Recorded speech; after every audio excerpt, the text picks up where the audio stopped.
Hi, for those who may not be familiar with you, please introduce yourself, tell us about your background, and give us an overview of the key priorities and vision that make up your campaign platform for Orange County Mayor. It's so great to be with you all. I'm Stephanie Murphy, and I'm running for Orange County Mayor because I think that we are at an inflection point. Our community is growing really fast, and that's because people believe this is a great place to live. But growth without a strategic vision and capable leadership can create pressures on working families as opposed to opportunities. And so I'm running on a campaign focused around affordability, livability, and opportunity. But before I get into that, let me tell you a little bit about myself. I'm a refugee and an immigrant to this country. My family and I fled communist Vietnam when I was just a baby. We were rescued by the US Navy and given a second chance here in the United States. I owe this country in many ways my life, and I believe public service is a way to give back. But public service is about getting results. And that's what I hope to do for Orange County as mayor, is to deliver results to make life here more affordable, livable, and full of opportunity. And what do I mean by that? On the affordability front, housing is too expensive. The demand has increased exponentially and supply is just simply not keeping up. And what's happening is that we're driving working families out of the county. But I'm somebody who believes that if you work in Orange County, you should be able to afford to live here. It's not just a social issue, it's an economic issue. Second part is livability. We need less congestion. It's too hard to move around in this county. And physical mobility is also economic mobility. People's ability to get connected with opportunity is critically important to supporting the growth of this community, but it's also important for people's family lives. More time at the dinner table, less time on the highways. And we need to make significant investments to ensure that our infrastructure and our transportation systems keep up with the pace of growth. And then finally, on opportunity, to me, this is a double-sided coin. On the one hand, we need to recruit different types of businesses, diversify our economy, and have better paying jobs. But we also have to provide job training so that this generation and those who are already in the workforce have the ability to train or retool and secure these jobs as a pathway into the middle class. And so I'm hoping to bring not just my lived experience, but my work experience in both the private sector, at the Department of Defense, in Congress, to this job, which is a combination of being able to execute as well as being able to be a legislator. And I have experience on both sides of that issue. And I want to make this community better for everybody in it. Yeah, amazing. You've served in Congress, worked in the private sector, as you just mentioned, and held national security roles.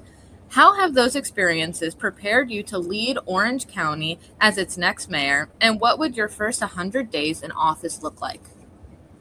Well, the Orange County mayor used to be called the county executive, and I still feel like that's a huge piece of what the Orange County mayor does. The mayor manages an organization with over $8 billion budget and nearly 9,000 employees. That's fundamentally an executive leadership position. It also has the responsibility of being chair of the Board of County Commissioners. In my career, I've managed large teams. I've overseen complex budgets. I've worked with CEOs, with military leaders, with local officials and community organizations to solve problems. On the budget front, I set the priorities for the Department of Defense's $800 billion budget and, had to break bad news to people who wore 4 stars, general officers and flag officers, when they weren't where they needed to be or where they wanted to be within the priorities. I think that is a demonstration of leadership in making hard decisions to ensure that we are always pointed at what the mission is and how we best use our resources to complete that. I think in my first 100 days, I'd focus on 4 priorities. These are issues that I've been hearing from constituents all across the county. And this is what I'd do about it. First, I'd launch a comprehensive review of permitting and customer service. In order to reduce delays, we must operate as a county at the pace of the economy and people's lives. There is no reason why small business owners need to be mortgaging their homes because they're waiting 18 months for a certificate of occupancy for their business, or that a family who's trying to renovate their home so that they can live the life that they envisioned with their kids are looking at the possibility that their children are going to graduate from high school and be out of the home before they get the permits to be able to do what they want with their own property. It does not have to be this slow. It must be more responsive to the people in this county. Second, I'd meet with every constitutional officer, commissioner, and municipal mayor, as I have begun to do in this campaign, in order to understand their priorities and to establish a set of shared priorities, because I think that's going to be a huge part of having success here, is bringing the city, the municipal mayors, the mayors of the cities, the 13 cities inside the county along, as well as working well with the Board of Commissioners. And then third, I would really start to build out a long-term infrastructure and economic development strategy. The economic development part is important because it expands our economic base so that we have the resources to provide the public goods. But the other piece is on infrastructure. For as long as I've lived here, the last 20 years, we have talked about the need for infrastructure investment. And yet, every single budget cycle, there's a conversation about how there's not enough money for infrastructure. We have to get serious about it because we can't let the growth eclipse the pace of addressing congestion. And then finally, I think what's really important is that we need to establish performance metrics across all of the public goods that the county provides in order to make sure that we are meeting our objectives. Taxpayers deserve to know whether their county government is delivering results off of the taxes that are collected off of them. And I think government has to ensure both measure success and ensure accountability the same way that good businesses do. We have to be able to demonstrate to our customers or our residents that we're getting results for them. Yeah. Affordable housing is one of the biggest concerns facing Orange County residents. What specific policies would you implement to increase the supply of attainable housing while preserving existing neighborhoods?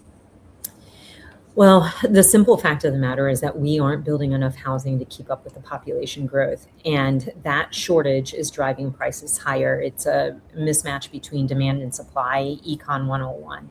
We have to be able to increase the supply of attainable housing. And we do that by speeding up permitting and encouraging redevelopment or infill development where infrastructure already exists, especially since laying new infrastructure is costing more and more today than it did in the past. We have to partner with employers and think of creative ways of bringing to market workforce housing because it's in their best interest too.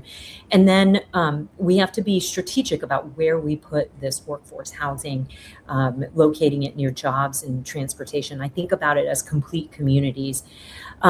But at the same time, I think that growth should respect the character of communities. Not every community is appropriate for the same type or intensity of development. And that means we have to be thoughtful about, on the one hand, giving young families and teachers and nurses and healthcare workers, young professionals, a realistic opportunity to be able to rent a home or live the American dream and purchase their first home, at the same time as ensuring that we preserve the character of certain communities within our county. Yeah, of course. And you mentioned how we're having so many people in Orange County. Orange County continues to experience rapid population growth. How do you plan to balance economic development with infrastructure improvements so residents don't experience worsening traffic congestion and overcrowding? I think your question frames this exactly right. It's not necessarily that growth itself is the problem. It's poor planning that is. It's poor implementation that is the problem. I think that we have to make sure that when the county approves a development and collects impact fees, it sets out and um, builds the mitigation to the impact of whatever it approved, concomitantly, like in parallel with what has been approved.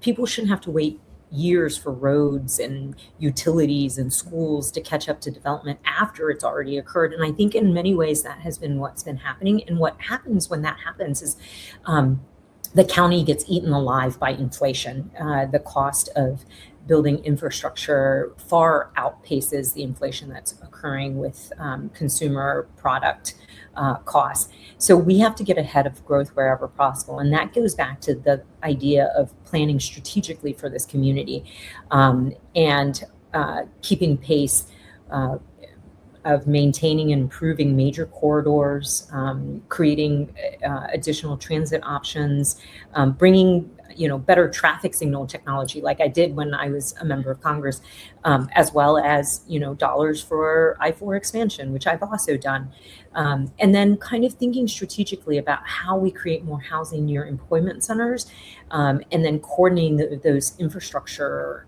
investments alongside of the development decisions. At the end of the day, what I want people in this community to have is shorter commutes and access to greater opportunity. Yeah, of course. Your campaign emphasizes diversifying Orange County's economy. Oh, excuse me. Beyond tourism, which industries do you believe offer the greatest opportunity for long-term job growth, and how would you attract them to the region?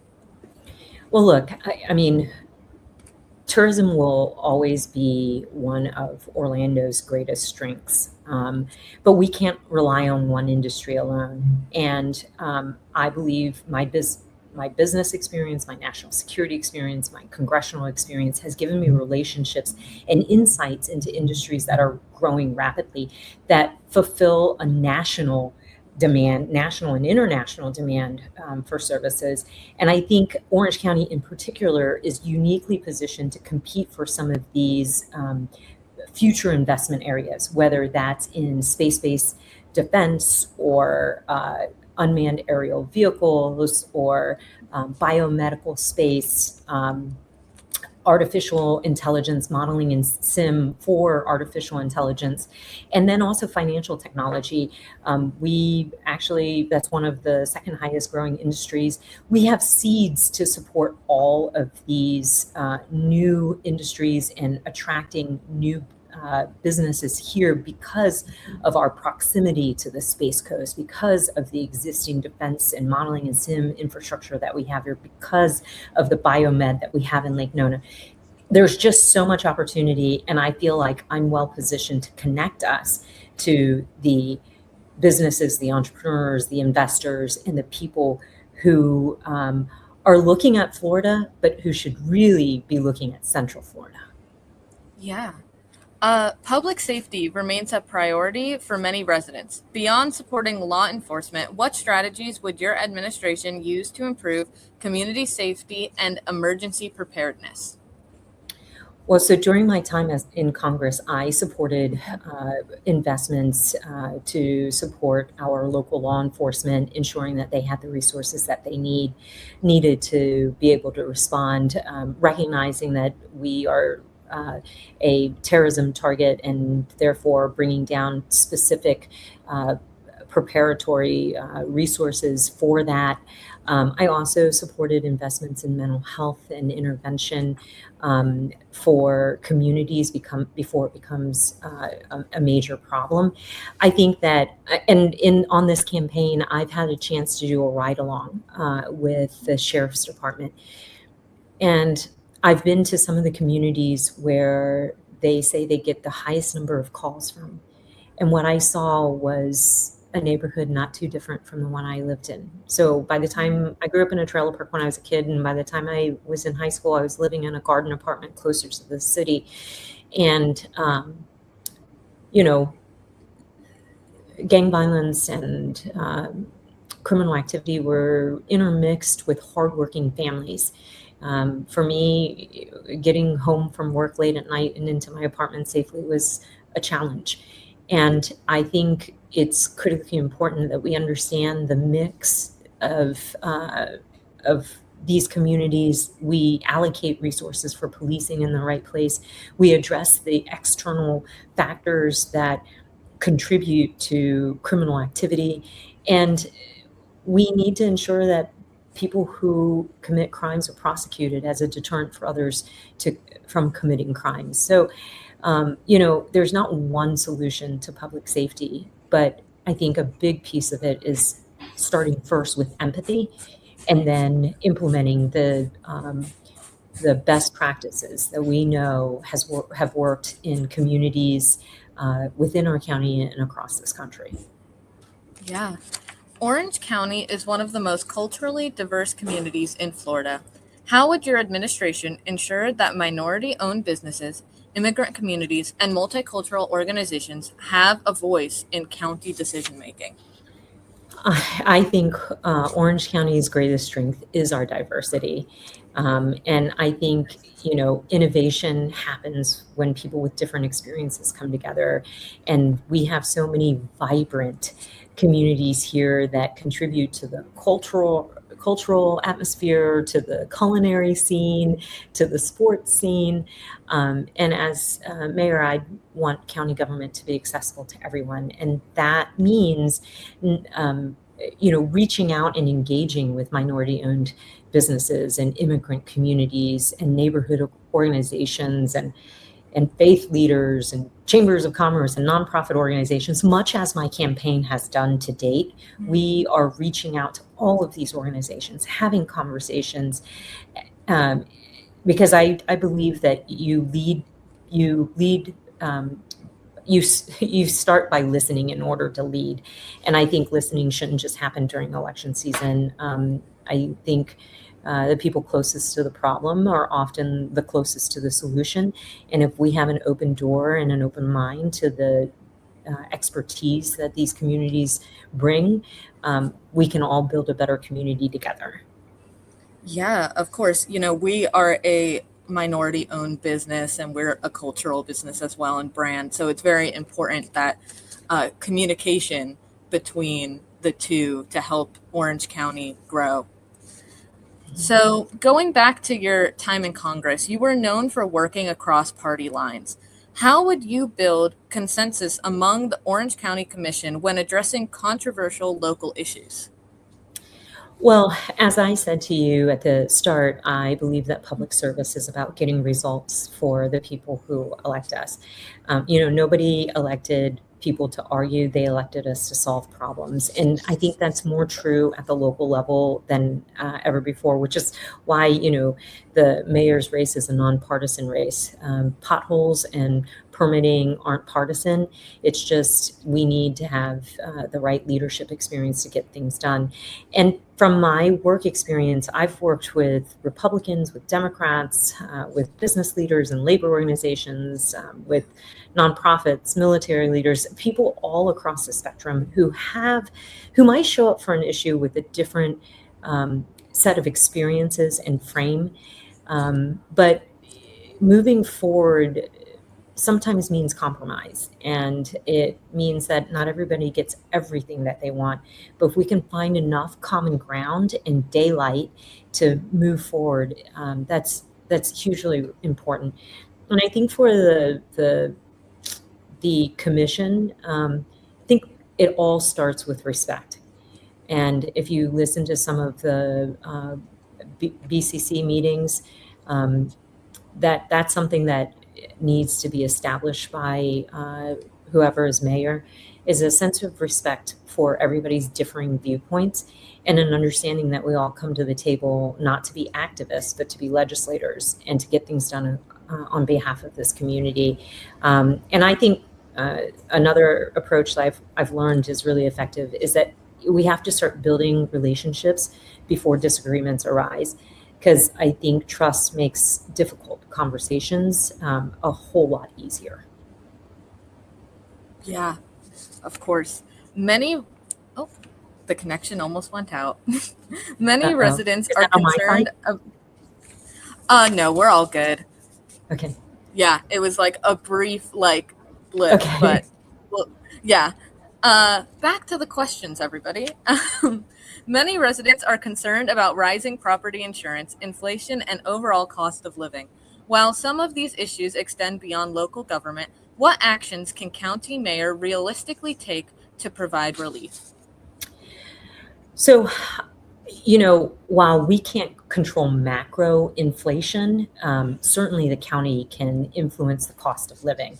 And as I mentioned earlier, one of the biggest places where we can impact the cost of living is around the cost of housing, because housing is the largest part of anybody's budget. Whether you are a new grad looking to rent an apartment, or you're a family trying to like achieve the American dream of being a first time home buyer and begin building wealth, or you're a senior who's trying to age in place, the cost of housing is a huge part driving the squeeze in a family's budget. And we certainly can do that by increasing supply and lowering costs. And I can point you to so many studies that show this works in other cities. We can also increase people's pay by attracting higher paying jobs.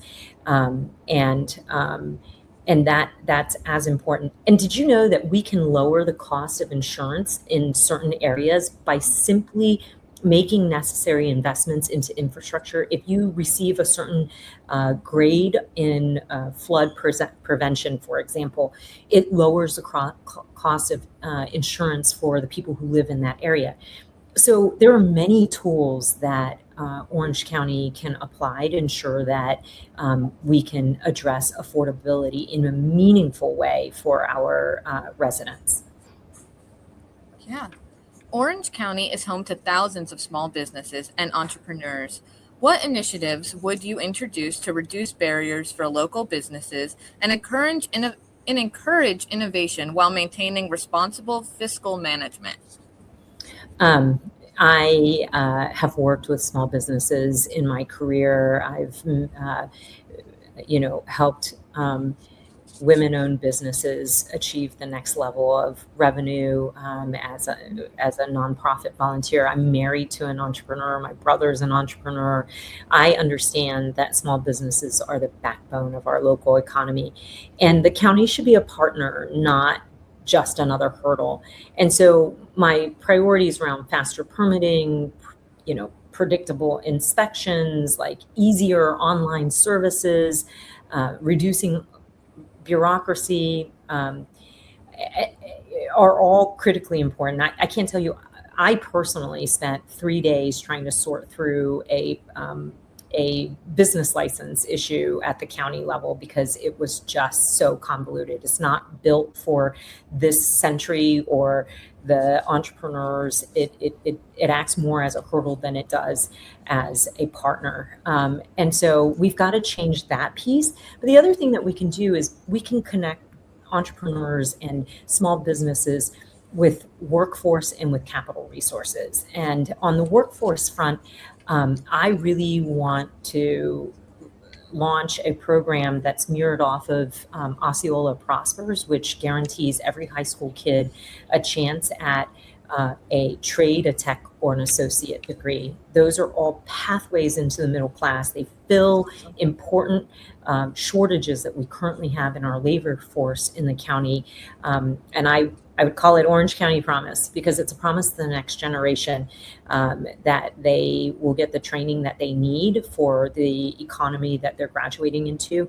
And it's a promise to the small business and entrepreneurs and businesses that call Orange County home that they will have a trained workforce for the needs that they are experiencing today. Yeah, that's amazing. Finally, if elected mayor, what would you like Orange County residents to say about your leadership 4 years from now? And how will you measure whether your administration has been successful? Well, I hope that people say that county government was responsive to their needs in a timely manner that moved at the pace of the economy and of their life. that the county government solved problems instead of creating them, that housing became more attainable, that young people were able to come home and start and build a life and a family where they grew up, that people complain about traffic, but a little less because their commutes have improved. That there are more good paying jobs outside of just the tourism industry, that we have actually finally diversified our economy in meaningful ways by attracting big name companies that have better paying jobs and that are a part of the not only the state's economic growth goals, but the country's economic growth goals. And I think, I want every neighborhood to felt seen and valued. And as I've been on this campaign trail, I can tell you that not every neighborhood feels that way. And it would be a commitment to have an open door to all of them. But I guess in short, what I'd say is I want Orange County not just to be a world-class destination, but I want it to be a world-class community for people who call it home. And we have all the advantages to achieve that together. Wow. Well, thank you so much for taking the time to talk with us today. And everyone can see you at the Pine Hills Community Council Hobnob and Straw Poll coming up July 8th. So yeah, thank you so much. Thanks so much. I hope you have a wonderful 4th of July weekend. Happy birthday to America, and look forward to seeing you at the Hobnob.